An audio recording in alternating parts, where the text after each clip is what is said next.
Hi hello all, நான் சிவபாலன். இவர் Dhanush. Running சம்பவம் வீடியோ போட்டுட்ருக்கோம். இந்த வீடியோ எதை பற்றி இருக்க போகுது அப்படின்னா, கிரவுண்டோட அப்டேட் தான். கிரவுண்ட் அப்டேட் பற்றி கேட்டுக்கிட்டு இருக்கீங்க. இன்ஸ்டாகிராம்லேயும் சரி, யூடியூப்லேயும் சரி, நம்ம நேரில் பார்க்குற நம்மளோட நண்பர்கள், ஃபாலோவர்ஸு, சப்ஸ்கிரைபர் எல்லாருமே கேட்குறீங்க. ஸோ அதை பற்றி கொஞ்சம் எக்ஸ்பிளைன் பண்ணலாம் அப்படின்னு தான் இந்த வீடியோ இருக்க போகுது. இப்போ என்ன பண்ணியிருக்கோம் அப்படின்னா, இந்த கிரவுண்டுக்கு வந்து ஒரு 10-11 ஏக்கர் இருக்குமா? அந்த 11 ஏக்கர் 11 ஏக்கர்லேயும் ஆரஸ்பதி மரமாக இருந்தது. அதை ஃபுல்லாத்தையுமே க்ளீன் பண்ணியாச்சு. அதை பண்ணதுக்கு வந்து ஒரு தோராயமாக 2 லட்ச ரூபா செலவாயிருச்சு. ஸோ இன்னமும் வேலை இருக்குது. ஜேசிபி சுற்றி க்ளீன் பண்ணி பாதை போடுறதுக்கு இன்னும் வேலை இருக்குது. அதை ஏன் இன்னும் செய்யாமல் வச்சுருக்கோம் அப்படின்னா, இப்போ ஒரு பேசிக்காக ஒரு யூஸ் பண்ணுறதுக்கு ஒரு ஆஃபீஸு, ஷெட்டு, அதில் ஜிம் அக்சஸ்ஸு இதெல்லாம் ரெடி பண்ணுறதுக்கு அது ஒரு பட்ஜெட் ஆகுது. கிட்டத்தட்ட எவ்வளோ போடலாம்? 10 to 15 லட்ச ரூபா வர்றதுக்கு வாய்ப்பு இருக்குது. இப்போ இதுக்கு ஆஃபீஸும் ஷெட்டுக்கு மட்டும் போடுறதுக்கு ஆஃபீஸுக்கு மட்டும் மினிமம் அப்போ அஃபோர்டபுள் ப்ரைஸில் போட்டாலுமே 2.5 லட்ச ரூபா வேணும்.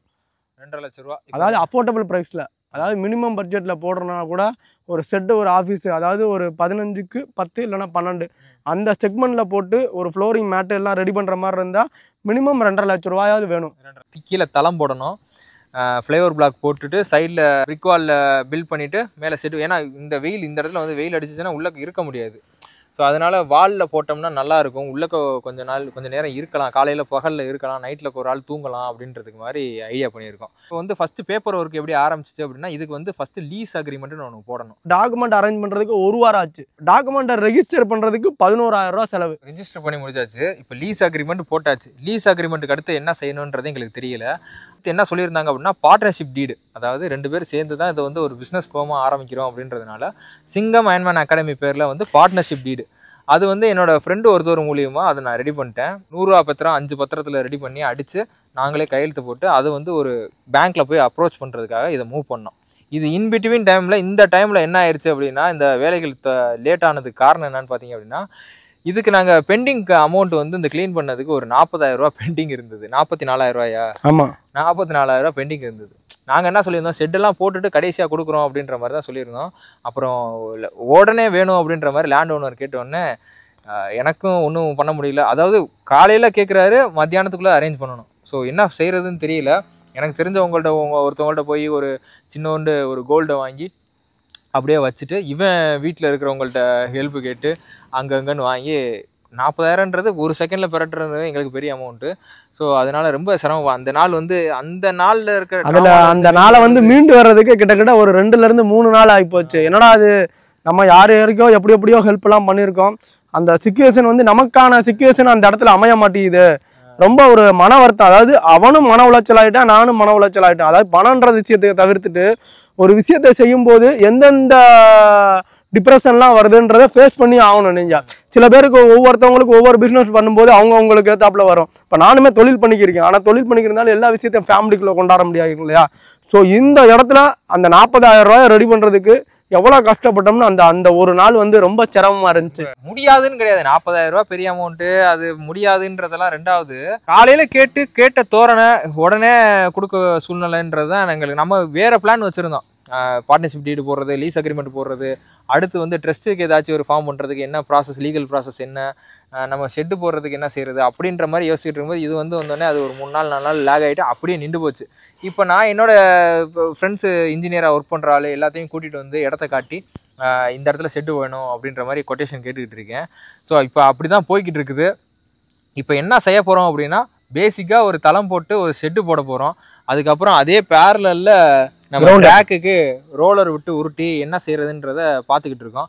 இப்போ வந்து ட்ராக் ரெடி பண்ணணும், ப்ராப்பர் ட்ராக் ரெடி பண்ணோம். ஒரு ஸ்கொயர் ஃபீட்டுக்கு 80 ரூபாயா, 80 ரூபாலேருந்து 100 ரூபா வரையும் ஆகுமா. அப்படி பார்த்தோம்னா ஒரு 10 லட்ச ரூபா வரையும் எஸ்டிமேட் வருது வெறும் மட் ட்ராக் போடுறதுக்கு. அவ்வளோக்கெல்லாம் நம்ம இப்போதைக்கு பண்ண போகிறது கிடையாது.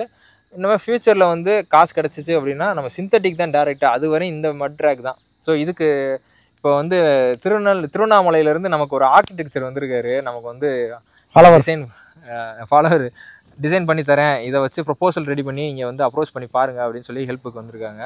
ஸோ அவங்க ரெடி பண்ணி கொடுத்ததுக்கப்புறம் நம்ம வந்து ட்ரஸ்ட் ஆரம்பித்ததுக்கப்புறம் ஒரு கம்பெனியை பார்த்து அப்ரோச் பண்ணி இந்த மாதிரி நம்ம ஒரு இது வச்சுருக்கோம் அப்படின்றத நம்ம ப்ரொசீட் பண்ணிக்கலாம். இப்போ வந்து என்னென்னா, ட்ராக்கில் எதுவுமே இல்லை, செட்டு போட்டு ஆரம்பிக்கணும். அது அப்படி தான் இருக்குது ப்ராசஸ்ஸு. இதுக்கப்புறம் ஃபர்தராக என்னென்ன பண்ண போகிறோம் அப்படின்றத சொல்கிறேன். இதுக்கப்புறம் ஒரு கரண்ட் எடுக்கணும், போர் போடணும். ஒரு ஷெட்டு போட்டால் தான் கரண்ட் கொடுப்பாங்க, அதை வச்சு தான் அட்ரஸ் கிடைக்கும். அப்புறம் போர் போடணும்.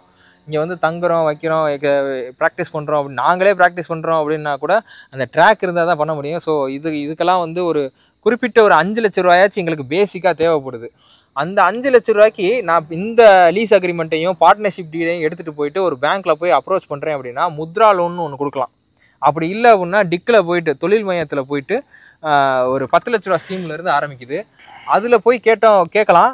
அவங்க 10 லட்ச ரூபா ஸ்கீமுக்கு கொலாட்ரல் கேட்பாங்க. சரியா, கொலாட்ரல் நம்ம கொடுக்குறதுக்குலாம் என்கிட்டலாம் ஒன்றும் கிடையாது. இல்லை என் பேர்ல ஒன்றும் கிடையாது, இவர் பேர்லையும் எதுவும் இல்லை.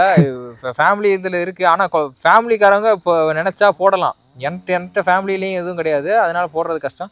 இவங்க ஃபேமிலியில் ஆனால் ஃபேமிலி டிபெண்ட் பண்ணி எதுவும் பண்ணக்கூடாது அப்படின்னு ஏதோ இல்லை. அந்த ஃபேமிலிக்கு வந்து நம்ம பிஸ்னஸ் பண்ணுறப்போ அக்கௌண்ட்டில் ஒரு பேங்க்குக்கு போனோம், அந்த பேங்க் பேர் சொல்ல விரும்பல, நல்லா விசாரிச்சுட்டு உன்கிட்ட என்ன அத்தாரிட்டிஸ் இருக்கு அப்படின்னு அந்த மேனேஜர் கேட்குறாரு. என்ன கேட்குறாரு? ஆக்சுவலாக நம்ம வந்து சும்மா போய் கேட்கல, இல்லை இந்த மாதிரி பிஸ்னஸ் பண்ண போகிறோம், எல்லாருமே 0லேருந்து பெரிய லெவலில் வர போகிறாங்க. ஸோ அவர் என்ன ஏதுன்னு கேட்டு சரி நான் உங்களுக்கு ப்ராசஸ் பண்ணுறதுக்கு ட்ரை பண்ணுறேன் அப்படின்னு சொல்லிட்டு விட்டுருக்கலாம். ஆனால் அவர் சிம்பிளாக உன்கிட்ட என்ன ஒன்று கொலாட்ரல் கொடுக்குறதுக்கோ இல்லை அத்தாரிட்டிஸ் இருக்குது அப்படின்னு சொல்லி எங்களை ரிஜெக்ட் பண்ணிட்டாப்ல. ஆனால் அந்த பேங்க்கில் தான் நான் எங்கள் கம்பெனியோட கரண்ட் அக்கௌண்ட்டை வரவு செலவு பண்ணிக்கிருக்கேன். அதான் அவர் என்ன கேட்குறாருன்னா நீ என்ன வச்சிருக்க, என்ன இருக்குது அப்படின்றதுக்கு தான் இப்போ கடைசியில் பாயிண்ட் ஆஃப் வியூ வருது. ஸோ முடிஞ்ச அளவுக்கு எல்லாரும் அவங்களோட பர்சனல் இன்கம்மை சோர்ஸ் பண்ணிக்கோங்க. அதுதான் வந்து மெயின். யாரையும் டிபெண்ட் பண்ணி இருக்காதீங்க. இது என்னோட அனுபவத்தில் நடந்த விஷயத்த சொல்கிறேன். அதான் ஃபேமிலி பிஸ்னஸாக இருந்தாலும் அவங்கவுங்களுக்குன்னு ஒரு ஐடென்டிட்டியை உருவாக்கிடுறது ரொம்ப நல்லதுன்னு சொல்ல வராப்புல. ஆமாம், அது சந்தோஷ் சுப்ரமணியனா ஜெயம் ரவி சொல்லுவார்ல, இப்போ கூட என் கை உங்கள் கைக்குள்ளே தானப்பா இருக்கு அப்படின்ற மாதிரி இருக்காம அப்படியே பறக்கிற மாதிரி இருந்துக்குங்க. நான் இன்னொரு பேங்க்லேயும் போய் அப்ரோச் பண்ணேன். அவங்க இருக்கிற ஷெடியூலில் பிஸி ஷெடியூலில் வந்து என்ன சொல்கிறாங்க, முத்ரா லோனில் ட்ரை பண்ணலாம், இருந்தாலும் நீங்கள் போய் டிக்கில் போய் கேளுங்க, தொழில் மையத்தில் போய் கேளுங்க அப்படின்னு. தொழில் மையத்தில் 10 லட்ச ரூபாய்க்கு தான் பேசிக் ஆரம்பிக்குது. 9,999 ரூபாய்க்கு கூட நம்ம வாங்க முடியாது. 10 லட்ச ரூபாயிலிருந்து தான் கொட்டேஷன் கொடுத்தோம்னா அந்த பொருள் நம்ம இப்போ வந்து ஒரு கடையில் போய் எனக்கு செட்டு போடுறதுக்கு இந்த செட்டெல்லாம் தேவைப்படுது, ஜிம் எக்யூப்மெண்ட்ஸ் வாங்குறதுக்கு இந்த பொருள்லாம் தேவைப்படுது அப்படின்னா அந்த கொட்டேஷன் அவங்கள்ட்ட கொடுத்துடணும். அவங்களுக்கு பணத்தை ட்ரான்ஸ்ஃபர் பண்ணிடுவாங்க, நமக்கு பொருளாக கையில் வந்துடும், பணமாக கையில் வராது. சரியா, இதுதான் வந்து தொழில் மையத்தில் இருக்கிற ஒரு விஷயம். இதே இது முத்ரா லோன் போயிட்டோம் அப்படின்னா நமக்கு பணமாக கையில் கொடுப்பாங்க. பேங்க்கில் போனால் பேங்க் மேனேஜர் நினச்சா யாராச்சும் ஒரு ப்ராஜெக்டை பார்த்துட்டு அவங்க நினச்சா கண்டிப்பாக அந்த இல்லை இந்த ப்ராஜெக்டை பார்த்து இந்த மேனேஜர் கண்டிப்பாக எனக்கு சப்போர்ட் பண்ணியிருக்கலாம். ஏன்னா அது எனக்கு நியர்பை தான் இருக்குது, என்னோட கம்பெனிக்கு நியர்பை தான் இருக்குது. அது எந்த பேங்க்னு சொல்ல விரும்பலை. அவர் டெய்லி என்னையே பார்ப்பாரு, நான் அவரை பார்ப்பேன். அவர் ஈவன் எங்களை கிரவுண்டில் கூட பார்த்துருக்காரு, நாங்கள் ஒர்க் பண்ணுறத கொள்றத அவரே கூட கேட்டார். அவர் மனசு வச்சிருந்தா கண்டிப்பா அதை செஞ்சிருக்கலாம். பட் ஆனா அவர் மனசு வைக்கல. என்னன்னா எல்லாருமே சேஃப் ஜோன்ல தான் ட்ரை பண்ணணும்னு நினைக்கிறாங்க. யாருமே இந்த விஷயத்துல வந்து சப்போர்ட் பண்றாங்கன்றதை விட அவர் காது கொடுத்து நாங்க சப்மிட் பண்ண ப்ராஜெக்ட் பேப்பரை கூட எடுத்து பரட்டி பார்க்கல. அப்ப அந்த அளவுக்கு ஒரு மன கஷ்டமான விஷயம் ஆகி போச்சு எங்களுக்கு. காலேஜ்ல கூட ப்ராஜெக்ட் பிரசன்டேஷன் கூட இவ்வளவு தெளிவா பண்ணது கிடையாது, இவ்வளவு கான்பிடென்டா பண்ணது கிடையாது, ஒரு ஸ்டேஜ்ல போய் நின்று பேசினது கிடையாது. ஒரு ஆள் அப்ரோச் பண்ணி இன்னைக்கு நான் பேசுறேன் அப்படின்னா அவ்வளவு கான்பிடென்டா இருக்கேன். நான் எனக்கு அதுக்காக இல்லை, ஒரு லோனுன்றது பாசிபிளா இல்லையா, கவர்மெண்ட்ல அந்த அந்த அந்த அந்த ஒரு இடம் இருக்கா இல்லையா, முத்ரா லோனுன்றது கொடுக்கலாம் அப்படின்றது பேங்க் மேனேஜர் மனசு வச்சாருன்னா கொடுக்கலாம் அப்படின்றது தான் எல்லாரோட வாய்மொழி இதாக இருக்கு. ஸோ எங்களுக்கு கொடுக்கறதுக்கு ஏன் இவ்வளோ தயங்குறாங்க அப்படின்றது இல்லை. ஏன் அந்த பேங்க்குக்கு போனோம்னா அது ஆல்ரெடி எனக்கு தெரிஞ்ச பேங்க், இவரு வரவு செலவு பண்ணிக்கிறேன், அதனாலதான் போனோம். இல்ல அந்த ஒரு நம்பிக்கையில தான் போனோம். கரண்ட் அக்கௌண்ட் ஓபன் பண்ணுவோம், இன்கேஸ் இந்த பிசினஸ்ல வந்து எங்களால கட்ட முடியலன்னா கூட என்னோட ஓன் பிசினஸ்ல இருந்து ஃபியூச்சர்ல நான் கட்டுறதுக்கு வாய்ப்பு இருக்கு. அந்த அளவுக்கு இருந்துமே அவர் எனக்கு சப்போர்ட் பண்ணல. அது வந்து ஒரு மனவேதனை. அதுவும் சேர்ந்த மனவேதனை தான் வந்து கிரவுண்ட் ஒர்க்குக்கு வந்து ரொம்ப லேட் பண்ணுச்சு. ரொம்ப லேட் பண்ணி இப்பயுமே எதுவுமே அடுத்து என்ன செய்ய போறோம்னு தெரியல.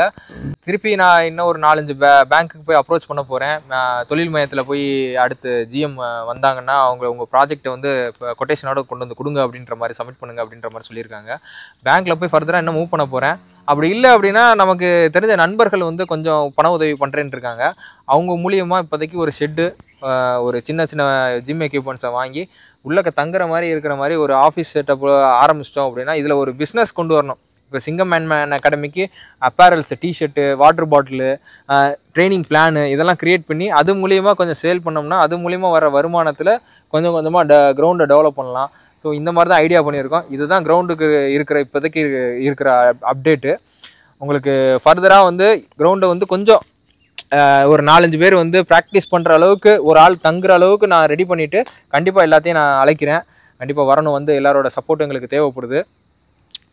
இது ஃப்யூச்சரில் வந்து இது எப்படி இருக்கும் அப்படின்னா ஒரு எலைட்டு தான் வந்து ரன் பண்ணணும். ஒரு மெராத்தன்னா இந்த நீங்க இல்ல இப்ப கென்யால எடுத்துட்டோம், ஈடன் ஆஃப் சாம்பியன் எடுத்துட்டோம், மினிமம் இந்த பேஸ்ல வச்சிருந்து போனாதான் அந்த மரியாதைன்ற மாதிரி சொல்லுவாங்க. நம்ம கிரவுண்டு நம்ம மரத்தான் வில்லேஜ்ல அப்படி கிடையாது. பிகினர்ல இருந்து ப்ரோல இருந்து எலைட் கேட்டகரி எல்லாருமே இங்க வந்து பண்ணலாம். ஒரு என்ன சொல்றது, என்ஜாய் பண்ணி ரன் பண்ணலாம். அவ்வளவுதான். என்ஜாய் பண்ணி பண்றது. ஒரு ஃபிட்னஸ் வெக்கேஷனுக்கு வந்தீங்க, ஒரு வெக்கேஷன் கொடைக்கானல் போறீங்க, அங்க போயிட்டு எப்படி சாப்பிடுறோம், ஊரை சுத்தி பாக்குறோம், அந்த மாதிரி ஒரு கொடைக்கானலுக்கு வந்து ஏழைகள்ல இருந்து பணக்கார வரைக்கும் வர்றாங்கல்ல, அது மாதிரி நம்ம இதுல இது அப்படித்தான். அவ்வளவுதான். வந்து ஒரு ஃபிட்னஸ்க்குன்னு ஒரு வெக்கேஷன் வர்றீங்க, மெராத்தனுக்கு தேவையான ட்ரைனிங் பிளான் நம்ம கொடுக்குறோம், அதை ப்ராக்டிஸ் பண்றீங்க, நல்ல கிளீன் ஃபுட்டு சாப்பிட்றீங்க, நல்லா ரெக்கவரி ஐஸ் பாத்து சாணாலாம் எடுக்கிறீங்க, கொஞ்சம் வைப் பண்றீங்க, என்ன ஆல்கஹாலு ஸ்மோக் இதெல்லாம் தவிர்த்துட்டு ஒரு வாரம் இருந்தீங்களா, என்ஜாய் பண்ணிட்டு போனீங்களா அப்படின்ற மாதிரி ஒரு ஃபிட்னஸ்க்கு ஒரு வெக்கேஷன் மாதிரி தான் இது. ஸோ கண்டிப்பாக இது உங்கள் எல்லாத்துக்கும் பிடிச்சிருக்கும்னு நினைக்கிறேன். இதுதான் இப்போதைக்கு இருக்கிற கிரவுண்ட் அப்டேட்டு. போக போக அப்டேட் உங்களுக்கு சொல்கிறோம். பாய்.